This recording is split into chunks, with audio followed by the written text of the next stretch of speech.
Assalamualaikum warahmatullahi wabarakatuh. Perkenalkan, nama saya Siti Halimatus Syadia. Saya dari Fakultas Ekonomi dan Bisnis dari Prodi Manajemen dari Universitas Pancasakti Bekasi.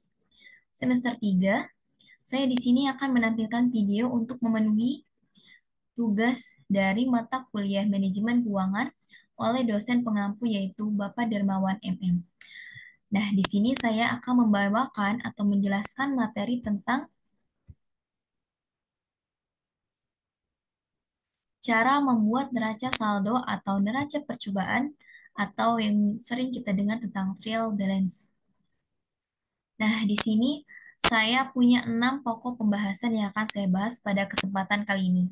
Pokok pembahasan yang pertama yaitu pengertian dari neraca saldo, yang kedua langkah-langkah membuat neraca saldo, yang ketiga contoh transaksi perusahaan jasa, yang keempat langkah-langkah membuat jurnal umum dari bukti transaksi keuangan, yang kelima, langkah-langkah membuat buku besar dari jurnal umum. Dan yang keenam adalah cara membuat neraca saldo dari jurnal umum setelah buku besar. Nah, di sini saya akan menjelaskan pengertian tentang neraca saldo. Neraca saldo adalah salah satu tahap siklus akuntansi, kelanjutan dari proses penyusunan buku besar sebelum membuat laporan keuangan neraca, profit loss, cash flow, perubahan ekuitas pemilik, dan catatan atas laporan. Membuat neraca saldo adalah salah satu tahapan proses penyusunan laporan keuangan dalam siklus akuntansi, antara lain melakukan penggolongan, klasifikasi, pencatatan jurnal, mempersiapkan buku besar, melakukan proses penyesuaian, membuat kertas kerja akhir periode, dan mempersiapkan proses closing atau tutup buku, serta neraca saldo setelah penutupan. Nah, di sini ada langkah-langkah membuat neraca saldo atau trial balance. Langkah yang pertama adalah melakukan identifikasi dan penggolongan transaksi keuangan sesuai dengan jenis akun. Langkah yang kedua adalah mencatat semua transaksi keuangan selama periode tertentu sesuai dengan jenis akun dengan berpedoman pada prinsip akuntansi debit kredit. Yang ketiga, menyiapkan formulir buku besar. Yang keempat adalah memindahkan atau posting catatan jurnal akuntansi ke dalam buku besar atau general ledger sesuai dengan jenis akun. Dan yang terakhir adalah memindahkan saldo masing-masing akun dari buku besar ke neraca saldo atau daftar akun. Di sini ada contoh transaksi dari perusahaan jasa. Nah, di sini disajikan data-data keuangan perusahaan jasa untuk membantu memahami cara membuat neraca saldo dari jurnal umum setelah buku besar. Berikut ini diberikan ilustrasi transaksi-transaksi keuangan perusahaan jasa. Contohnya adalah Pak Joyo membuka usaha rumahan dalam bentuk perusahaan jasa, konsultasi akuntansi dan pajak atau kantor konsultan Joyo selama 3 tahun. Saldo awal akun-akun yang digunakan oleh kantor konsultan Joyo per 1 Januari adalah sebagai berikut. Kasnya yaitu 4.123.000. Piutang dagangnya yaitu sebesar 6.725.000. Bahan habis pakainya yaitu sebesar 290.000. Asuransi dibayar di muka sebesar 465.000. Peralatan kantor sebesar 19.745.000. Utang dagang sebesar 765.000 dan modal Pajoyo sebesar 30.583.000.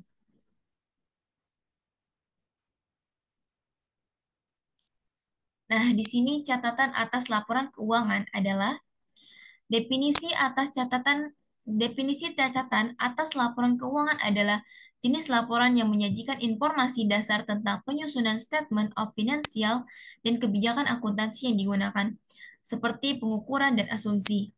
Selain itu, laporan ini juga menyajikan informasi yang tidak disajikan di bagian lain dalam laporan keuangan, tapi informasi tersebut relevan untuk memahami laporan keuangan. Nah, di sini ada jenis transaksi keuangan jasa dan berikut ini transaksi-transaksi yang dilakukan oleh kantor konsultan Joyo selama bulan Januari 2021 yang telah saya bacakan sebelumnya. Tanggal 1, membayar sewa kantor untuk bulan Januari sebesar 800.000. Tanggal 3, membeli bahan habis pakai secara kredit sebesar 2.100.000. Yang ketiga, pada tanggal 5, menerima kas sebesar kas hasil pelunasan piutang sebesar 3.150.000. Yang keempat, pada tanggal 8, membeli bahan habis pakai lain secara kredit sebesar 245.000.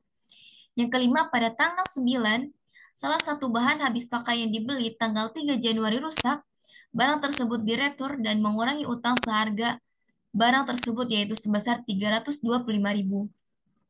Yang keenam, pada tanggal 12, membayar utang pada supplier sebesar 1.250.000. Yang ketujuh, pada tanggal 17, membayar perpanjangan asuransi properti dengan masa perlindungan 6 bulan sebesar 370.000. Dan kedelapan, pada tanggal 20, diketahui saldo akun kas dan utang per tanggal 1 Januari kelebihan catat sebesar 200.000. Hal ini karena ada pembayaran sebesar 200.000 belum dicatat. Dan yang kesembilan, pada tanggal 24, membayar tunai untuk beban konsumsi sebesar 545.000. Dan ke-10, pada tanggal 27, membayar tunai dari rekening perusahaan untuk keperluan pribadi dan pengeluaran keluarga pemilik sebesar 1.250.000. Yang ke-11, pada tanggal 28, mencatat penerimaan kas atas honor konsultasi selama bulan Januari sebesar 1.720.000. Yang ke-12, pada tanggal 29, membayar gaji resepsionis freelance sebesar 1.725.000. Yang ke-13, pada tanggal 30, membayar beban air listrik sebesar 360.000. Dan pada tanggal 30, mencatat honor konsultasi yang belum dilunasi oleh sebagian pelanggan selama bulan Januari sebesar 5.145.000. Dan pada tanggal 31, membayar beban-beban lain sebesar 132.000. Di sini ada langkah-langkah membuat jurnal umum dari bukti transaksi keuangan. Nah, yang ada 4 langkah untuk menganalisis setiap transaksi tersebut. Yang pertama, baca dengan teliti penjelasan transaksi untuk menentukan akun-akun yang terpengaruh oleh transaksi tersebut.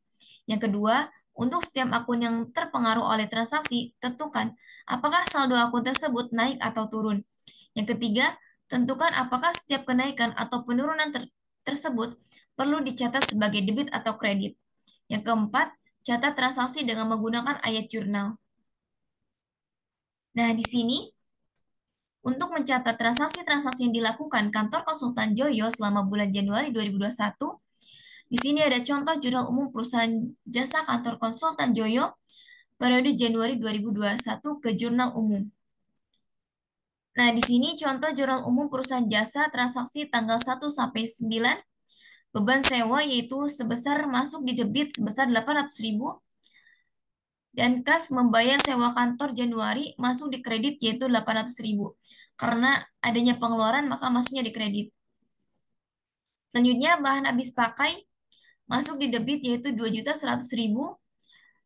Utang dagang yaitu membeli bahan habis pakai kredit sebesar 2.100.000. Di sini kas piutang dagang masuk di debit sebesar 3.150.000. Menerima kas atas pelunasan piutang sebesar 3.150.000 masuk di kredit. Bahan habis pakai utang dagang masuk di debit 245.000. Membeli bahan habis pakai masuk di kredit 245.000. Dan utang dagang di sini masuk di debit 325.000. Retur bahan habis pakai rusak masuk di kredit 325.000.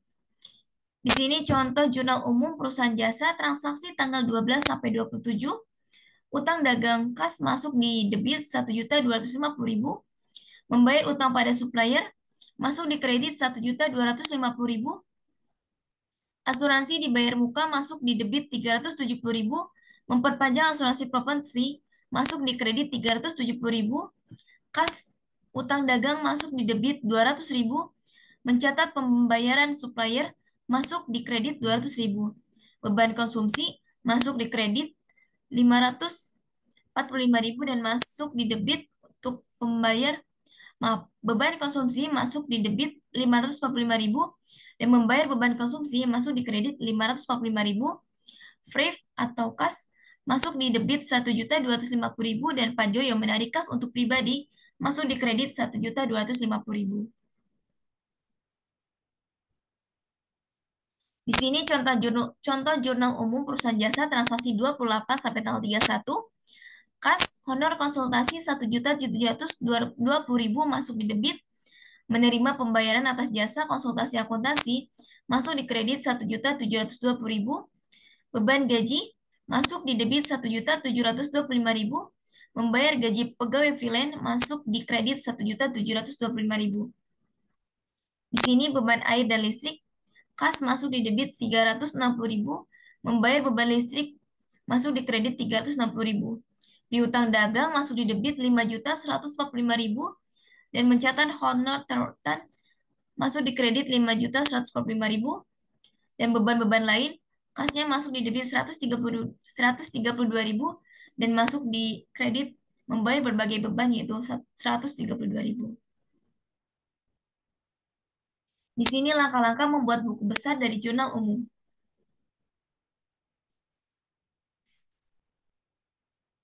Nah, setelah melakukan pencatatan transaksi yang dilakukan oleh kantor konsultan Joyo ke jurnal umum, langkah selanjutnya adalah memindahkan tiap akun pada ayat jurnal umum ke akun-akun yang sesuai di buku besar. Proses pemindahan debit dan kredit dari ayat jurnal umum ke dalam akun disebut posting.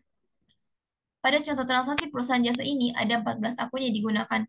Akun yang pertama, kas, kedua piutang dagang, ketiga bahan habis pakai, keempat bahan habis pakai, yang kelima asuransi dibayar di muka, yang keenam peralatan kantor, yang ketujuh utang dagang, kedelapan modal, kesembilan frame, kesepuluh pendapatan atau honor konsultasi, yang ke-11 biaya gaji, ke-12 beban sewa, ke-13 biaya konsumsi, ke-14 beban utilitas atau air listrik, dan ke-15 biaya lain-lain.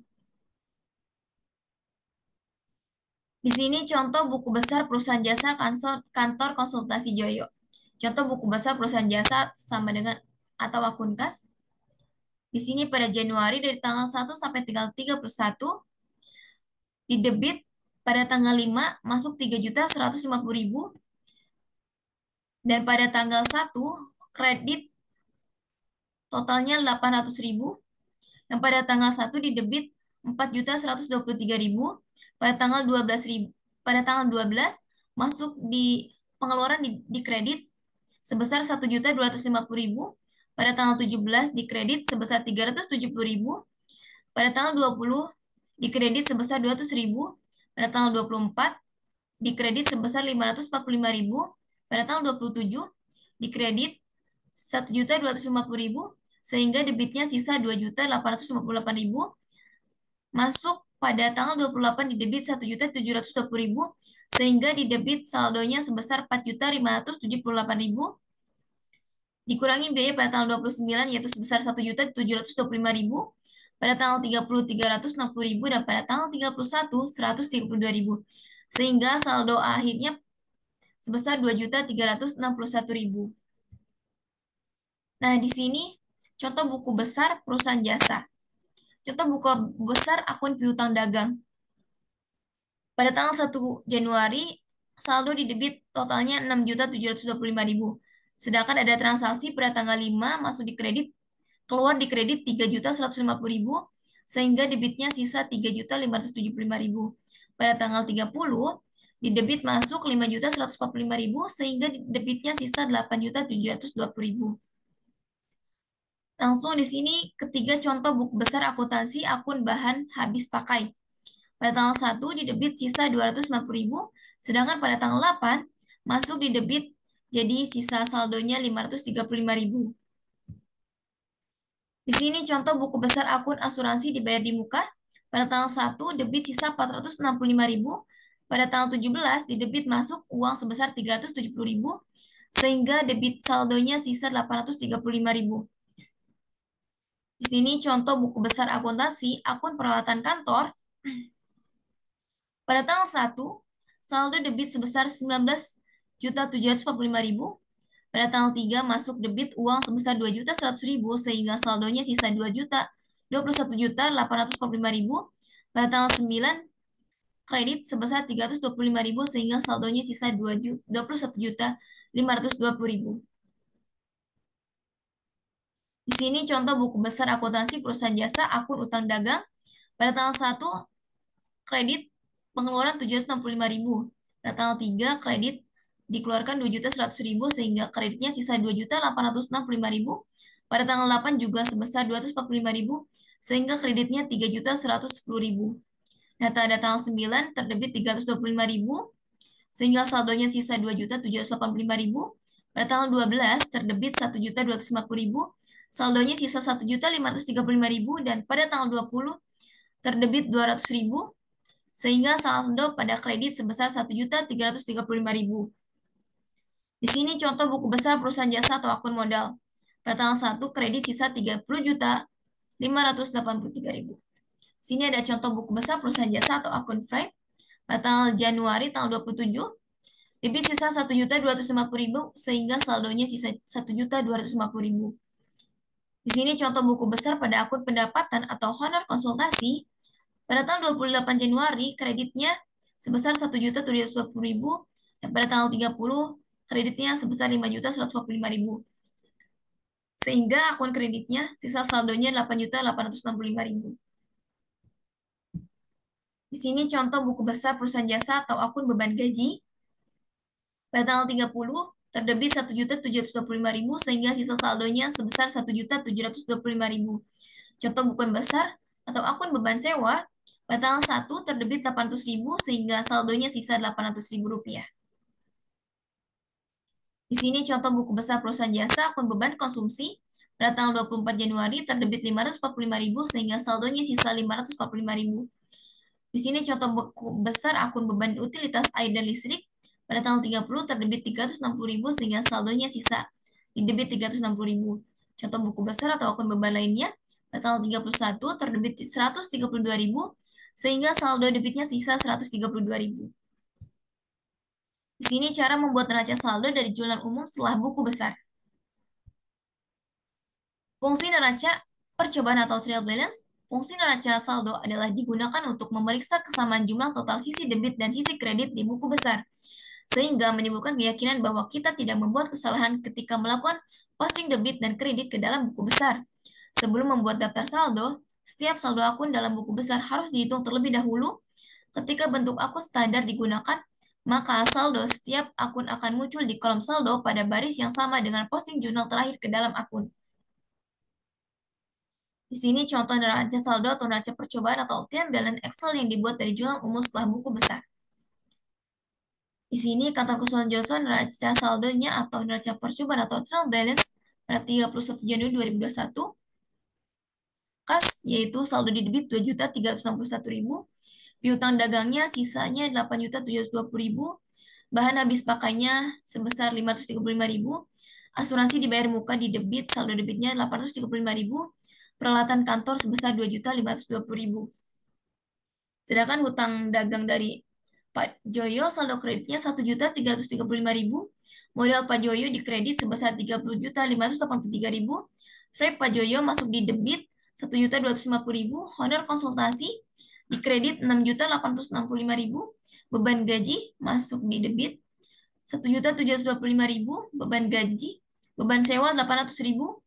Beban konsumsi 545.000. Beban air listrik 360.000 dan beban lain-lain sebesar 132.000.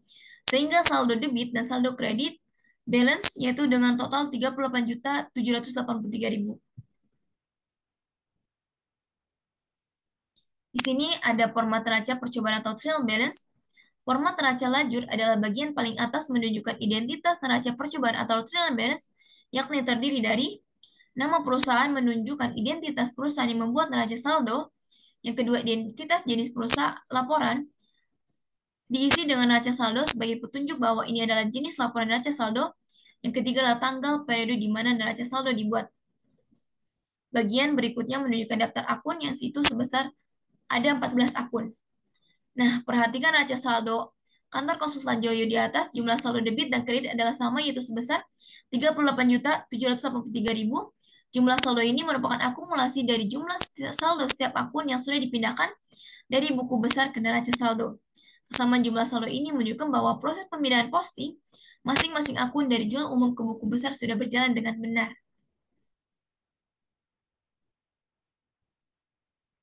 Di sini ada contoh soal neraca saldo dan jawabannya. Yang pertama, apa yang dimaksud dengan neraca saldo dan berikan contohnya. Nah, di sini pengertian neraca saldo adalah daftar saldo yang disusun dalam sebuah kolom berlajur beserta saldo masing-masing akun di kolom debit dan kredit. Contoh neraca saldo perusahaan dagang yang terdiri dari kelompok aset, liabilitas, ekuitas, pendapatan dari penjual produk, serta biaya dan beban. Yang kedua, apa saja yang dimasuk dalam neraca saldo? Yang pertama, aset, antara lain kas dan setara kas, persediaan piutang dagang, biaya dibayar muka, tanah, kendaraan, gedung, mesin, gedung, kantor, peralatan, perlengkapan, dan aset lainnya. Yang kedua, kewajiban seperti utang jangka panjang dan jangka pendek. Yang ketiga, ekuitas antara lain modal edisetor, tambahan modal disetor, dan laba ditahan. Yang D, yaitu pendapatan dari penjualan jasa dan produk serta lainnya. Yang E, beban atau biaya antara lain gaji pegawai, tunjangan listrik, pulsa, telepon, internet, dan transport. Yang ketiga, bagaimana cara menyusun neraca saldo? Nah, di sini cara memindahkan data-data dari buku besar yaitu kita bisa menggunakan rumus dan formula Excel, misalnya fungsi VLOOKUP yang dikombinasikan dengan fungsi Excel. Nah, kesimpulan dari materi yang saya bahas pada kesempatan kali ini adalah neraca saldo atau neraca percobaan atau trial balance adalah salah satu tahap proses penyusunan laporan keuangan akhir periode. Salah satu fungsi dan penting dari neraca saldo adalah memeriksa kebenaran posting atau pemindahan saldo-saldo akun di buku besar. Dan secara ringkas dapat dijelaskan cara membuat neraca saldo ada 5 langkah yang harus dilakukan. Yang pertama, lakukan analisis transaksi-transaksi keuangan perusahaan selama periode akuntansi. Yang kedua, catat hasil analisis transaksi ke jurnal umum dan jurnal khusus. Yang ketiga, buat buku besar akuntansi atau general ledger. Yang keempat, pindahkan atau posting pencatatan transaksi dari jurnal umum ke buku besar. Yang terakhir adalah pindahkan atau posting nama akun, posisi debit kredit, dan jumlah saldonya ke neraca saldo atau daftar saldo. Nah, mungkin itu saja yang dapat saya sampaikan pada kesempatan kali ini. Semoga apa yang saya sampaikan dapat bermanfaat untuk semuanya. Saya ucapkan terima kasih. Wassalamualaikum warahmatullahi wabarakatuh.